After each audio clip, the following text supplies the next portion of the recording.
일단 총선에 벌써 반년 앞으로 다가왔습니다. 아무래도 이 추석 민심에도 좀 귀가 더 기울여지셨을 것 같은데 어떠셨나요? 제가 그 상무금요시장이라는 곳에서 일주일에 한 번씩 주민들을 주기적으로 만납니다. 장점은 여론의 추이 변화를 느낄 수 있어서 도움이 많이 되는데요. 명절 그리고 엊그제 연휴까지 일반 서민들은 물가도 폭등하고 또 대출 금리도 높아져 가지고 굉장히 힘겨워하고 있습니다. 그런데 현 정부 윤석열 정부는 그 일반 서민들은 먹고 사는 문제로 전쟁을 치르고 있는데 이념 전쟁, 역사 전쟁 이런 걸로 편가르기만 하는 거에 대한 불만이 굉장히 높았습니다. 그리고 또 연휴 동안에 이재명 민주당 대표가 민생 영수회담을 제안을 했는데 거기에 대해서 아무런 반응도 없이 무시하고 말아가지고 되게 일반 시민들은 왜 민생 문제로 논의하자고 하는데 그걸 걷어차는지 좀 옹졸하다 이런 평가가 있었고요. 두 번째로는 이재명 대표 체포동의안이 이제 찬성한 의원들에 대한 불만이 굉장히 높았는데요. 검사를 60명을 동원하고 1년 6개월 동안 그리고 한 400회 압수수색을 해가지고 분명하게 야당 탄압, 정적 제거 수사, 정치 수사를 하는 게 분명한데 자기 당 대표를 검찰이 쳐놓은 올가미에 밀어넣는 그런 찬성 가결파 의원들에 대한 배신감의 목소리가 굉장히 높았습니다. 그런 추석 민심을 저희가 전해 들었다라는 것을 알 수가 있고요. 자, 먼저 첫 번째 이야기로 요즘에 이제 이슈가 되고 있는 전쟁 이야기부터 해보도록 하겠습니다. 이스라엘과 팔레스타인의 전쟁의 배경에 대해서 그리고 또 진행 상황을 간략하게 정리를 해 주시죠. 아까 리포트에 잘 보도를 하시던데요. 안타까운 게 지금 현재까지 사망이 1,500명에 부상이 6,000명이나 된다는 겁니다. 그러니까 아무런 죄 없는 일반 민간인들의 지금 사상과 피해가 계속 늘어나고 있거든요. 이 점을 우리가 좀 이제 간과해서는 안 된다고 생각하고 그게 아시다시피 이스라엘하고 팔레스타인의 대립 관계라는 것은 굉장히 오래된 해묵은 갈등 관계입니다. 1948년도에 이스라엘이 유대인들이 돌아와 가지고 건국을 한 이후에 거기에 이제 자리 잡고 살고 있던 팔레스타인들이 저쪽에 서안 지역하고 이쪽에 가자 지구라는 데로 모여 살게 됐는데 가자 지구는 그 주변이 한 8m 정도의 담장으로 둘러싸여 있어요. 이스라엘에 둘러싸여 있죠. 그러니까 크게 보면 거대한 감옥소 같은 곳입니다. 거기에. 그러니까 거기에 지금 이제 미사일들이 막 다 날아들고 있는데 피할 수 있는 방법도 없이 무고한 시민들의 희생이 계속되고 있습니다. 그러니까 미국이 이스라엘하고 팔레스타인에 그걸 중재를 하기 위해서 오랫동안 노력을 했는데 이제 미국도 손을 들었어요. 방법이 없으니까. 그리고 이스라엘을 사우디아라비아랑 중동 국가하고 오히려 관계 개선을 하려고 외교 방향을 선회를 하니까 팔레스타인 입장에서는 이러다가 우리가 고립될 수밖에 없겠다. 또 지적하기는 이란에서 팔레스타인을 뒤에서 도와줘가지고 이런 이제 도발을 하게 되는 거 아니냐 이런 이제 지적도 있는데 이란은 공식적으로는 우리는 관여한 바 없다라고 이야기를 하고 있습니다. 부인하고 있습니다. 그렇다면 미국과 이란의 대리전이라는 이야기에 대해서는 아니다라고 생각을 하시는 걸까요? 이란은 지금 부인을 하고 있는데 미국의 입장에서는 중동 국가와 팔레스타인을 화해를 시켜가지고 중동에 좀 평화를 유지를 하려고 그런 방향으로 잡아선 거고요. 그래서 현재까지는 그렇게 구체적으로 드러난 사실은 없어 보입니다. 대리전이라고 단정 지을 수는 없는 상황입니다. 그렇다면 또 미국이 우크라이나 때 이 전쟁 전후 우리나라에 지원을 요청할 가능성이 있는지 그런 것도 좀 알아보면 괜찮을 것 같습니다. 뭐 그럴 가능성은 저는 없다고 보고요. 또 우리가 그런 요청을 받는다고 하더라도 이런 양국의 민간인 피해가 속출되는 그런 곳에 지원을 할 필요는 없다고 생각합니다. 그런데 이게 이제 중동 전쟁으로 발발이 되면서 우리 경제에 미치는 영향도 굉장하게 압박이 되고 있습니다.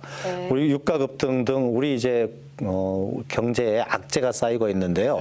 여기서 우리가 좀 북한하고 대치하고 있는 우리 입장에서는 뭔가 우리 안보에도 시사하는 바가 크다고 생각이 들어서 좀 생각을 해봐야 돼요. 어떤 연유에서든지 이렇게 전쟁은 재앙입니다. 김대중 대통령도요, 항상 남북 화해협력 정책을 얘기를 했는데 그건 다른 방법이 없기 때문에 대화를 하자는 얘기였어요. 북한이 마냥 예쁘기만 해가지고 대화를 하자는 것들이 아니었습니다. 대화를 추구한 것들이 아니었죠. 대화 협력이 유일하게 전쟁을 막는 대안이기 때문에 그렇습니다. 오늘 강기정 시장도 개인 SNS에 올렸던데요.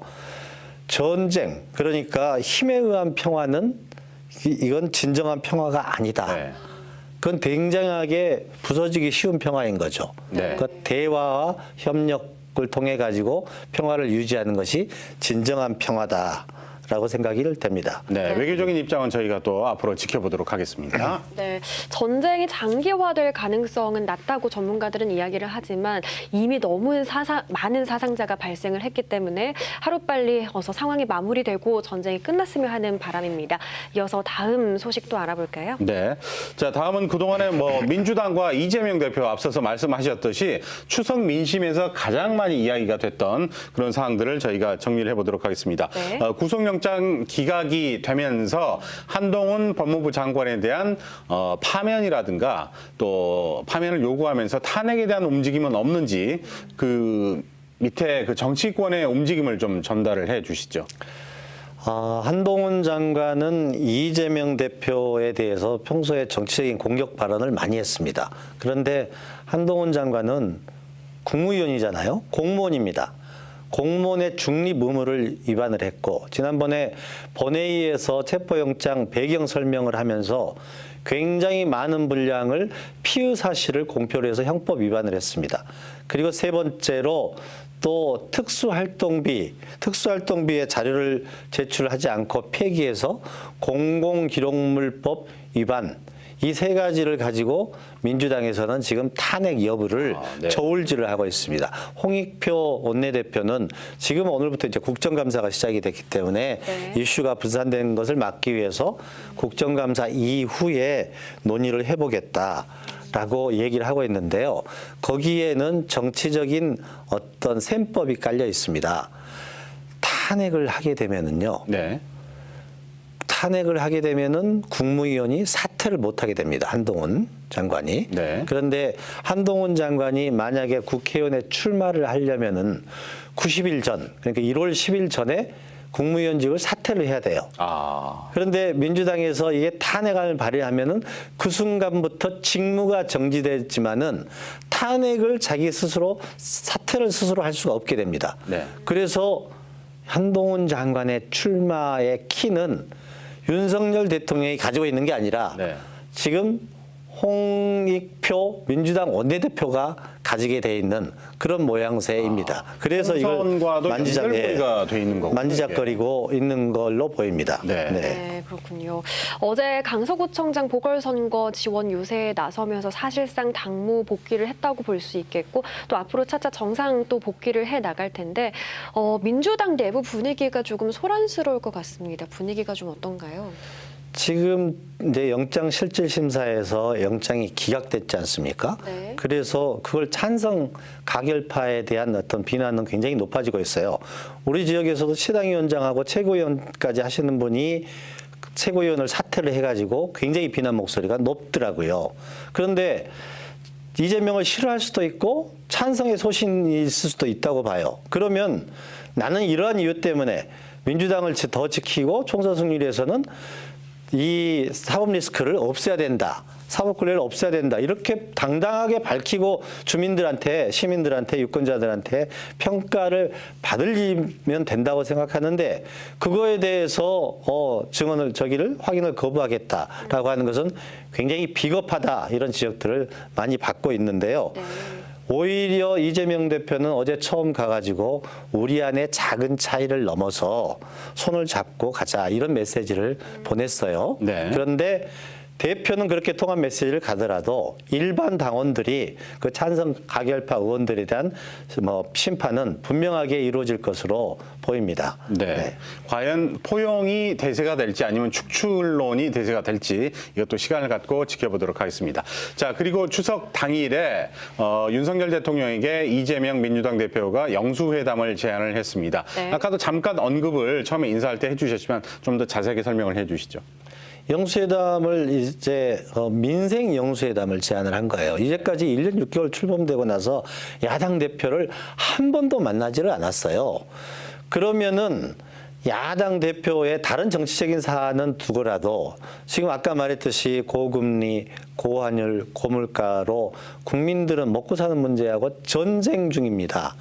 이런 문제들에 대해서는 서로 같이 머리를 맞대서 국회에서 처리할 수 있는 법안이나 정책들이나 예산 우선순위는 논의할 수 있을 거라고 제안을 했는데 아무런 반응도 없이 일축하고 말아서 우리 국민들이 무능한 건 참아도 옹졸한 것은 못 참는데 바로 이런 행태들까지 다 포함해가지고 강서구청 선거에 또 여론이 반영이 돼가지고 결과에 나타나지 않을까 그렇게 관측을 해봅니다. 네. 네.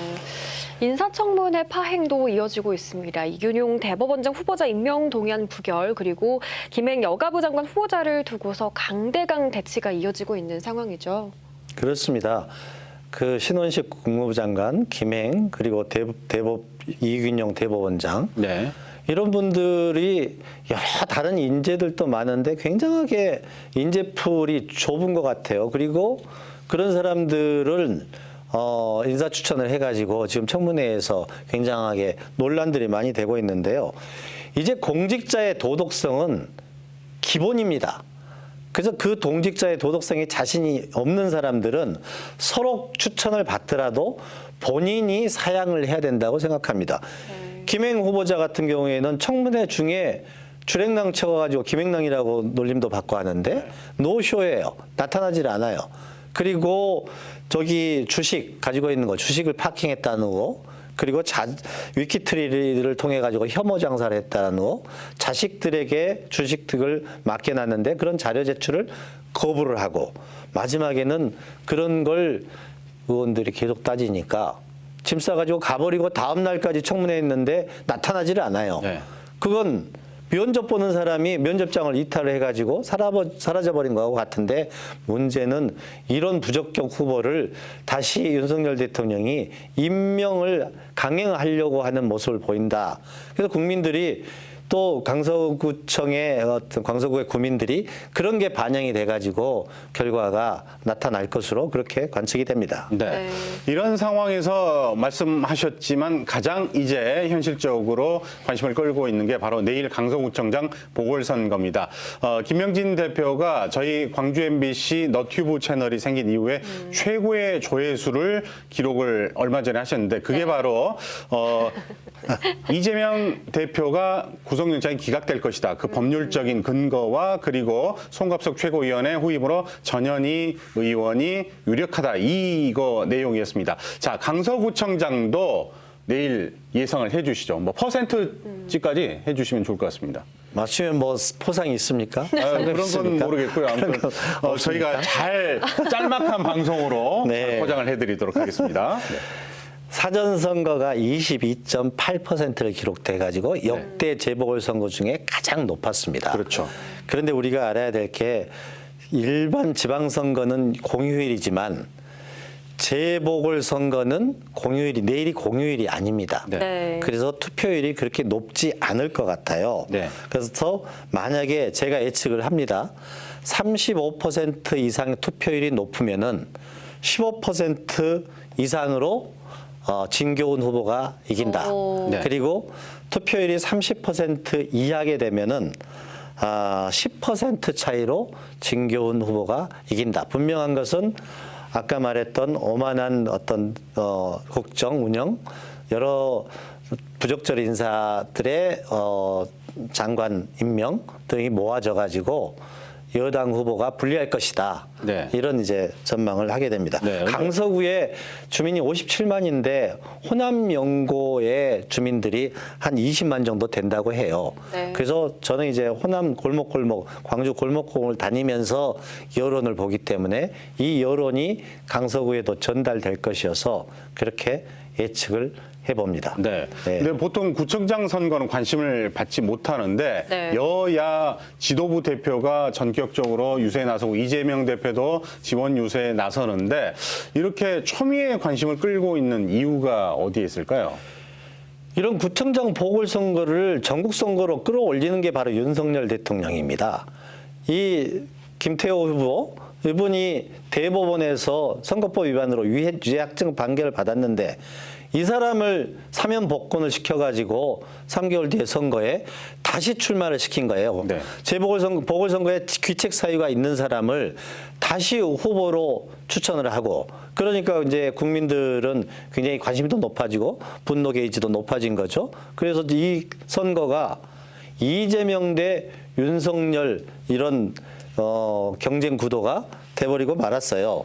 그래서 이게 어떤 사람들은 중간선거, 이 정권의 중간선거, 심판선거에 또 된다라고 해서 뭐 일찍 윤패 들어보셨습니까? 1번 찍으면은 윤석열 대통령이 패한다. 이제 이런 얘기까지 나오고 있는 상황에서 전국적인 관심이 되고 있습니다. 한 가지만 더 말씀드리면 만약에 여당 후보가 패배를 하면은 네. 김기현 대표 체제까지도 흔들릴 것으로 예상이 됩니다. 그럼 비상대책위원회로 그렇죠. 이끌어갈까요? 보궐선거를 패배한 대표를 얼굴로 해가지고 네. 총선에 나갈 수는 없지 않습니까? 네. 그러면은 비대위 체제가 될 것이고 비대위에서 또 우리 윤석열 대통령은 이런 걸 못 보고 있으니까 분노 조절 장애가 있으니까 검사들을 대폭 공천을 해가지고 총선에서도 폭망할 것이다. 이렇게 전망을 합니다. 네. 벌써 이 여야의 어떤 움직임이 총선에 맞춰져 있는 느낌이 들고요. 물밑에서 공천 경쟁, 신경전도 굉장히 센 상황입니다. 이런 상황에서 광주 전남에서 4명의 의원이 더불어민주당 새 원내 지도부에 입성을 했다고요? 원내대표단이 모두 15명입니다. 우리 지역의 의원들이 4명이, 1명은 원내대변인하고 원내부대표로 임명이 됐던데요. 원내대표단은 제가 원내대표 비서실장을 3번 했습니다. 그래서 잘하는데요. 일주일에 한 번 원내대책회의를 하게 되고 거기에서 본인들의 정치적 메시지를 전달하는 역할을 합니다. 원내대변인은 원내 진행 상황에 대해서 언론에게 주기적으로 브리핑을 하고요. 그래서 얼마나 그 장을 잘 활용해서 정치적 메시지를 전달하느냐에 따라서 자기의 정치적인 행보나 공천에 도움이 될 수도 있고 또 잘못해서 헛발질을 하거나 실수를 하게 되면은 그게 악재가 될 수도 있겠죠. 이게 원내대표단 부대표 임명되는 게 공천 여부에는 크게 영향이 있는 사안은 아니라고 저는 봅니다. 네. 아무래도 뭐 공천에 유리해질 것이다 이런 입장도 있지만은 네. 별 영향은 없을 것이다 이런. 크게 영향 없습니다. 네네. 일단은 우리 김명진 대표가 내일 강서구청장 보궐선거 예상을 해 주셨는데 그게 네. 또 맞아 떨어질지 저희가 또 후일담으로 그 소식을 전해드리도록 하겠습니다. 자, 오늘 김명진 대표와 여러 가지 그 정치 이야기 나눠봤습니다. 오늘 나와주셔서 고맙습니다. 고맙습니다. 네, 감사합니다.